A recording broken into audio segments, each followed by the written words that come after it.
Should AI be able to train itself on copyrighted content for free? That's a suggestion out of the Productivity Commission, a research body that advises the Australian government. Aussie productivity is at record lows and experts are meeting in Canberra to discuss the issue. Some experts say that we should go all in on AI to make us work smarter and not harder. There's a lot of very smart people who have concluded that the opportunities for workers outweigh the risks, that it's about augmenting people's work, not always just automating it. And so the responsibility that we embrace is to make this work for people, not against them. The Productivity Commission says Australian copyright law is not keeping up with AI, and they've suggested some changes to the Copyright Act. So what is copyright law? Well, copyright law protects things like music, images, and movies, and allows owners to make money from their content.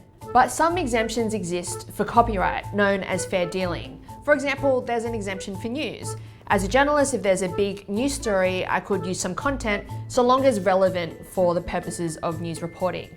Exemptions also exist for parody and satire. One of the suggestions from the Productivity Commission is to create a fair dealing text and data mining exemption for AI models, so it can train itself on music, books, and films without having to seek copyright permission. But there's been a huge backlash in the creative industries. The work of a writer, a songwriter, a dancer, an author or whatever is worth anything at all if it's our work.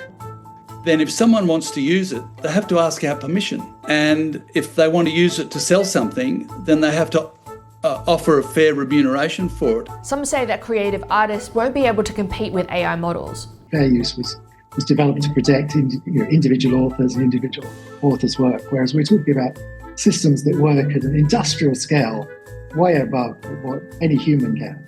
Tech CEO Scott Farquhar says that this could unlock billions of dollars of investments.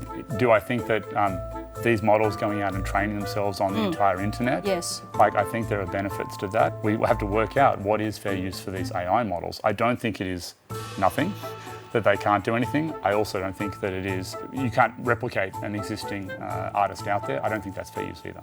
But a major question is, are the priorities of big tech being prioritised over local creators? That pushback is, I think, it misunderstands some of the context of that particular discussion. The world we're in, which creates uncertainty for people that might want to build models in Australia, whether that's an LLM, whether that's a low compute model sitting in a research institute. There's a lack of clarity and certainly potentially very high transaction costs if they want to use Australian content. So that's the question we were focused on. Australian copyright laws, how do we support potentially an Australian AI industry, and there's a range of different options we set out. One is a text and data mining exemption. That is not a free-for-all, let's be clear.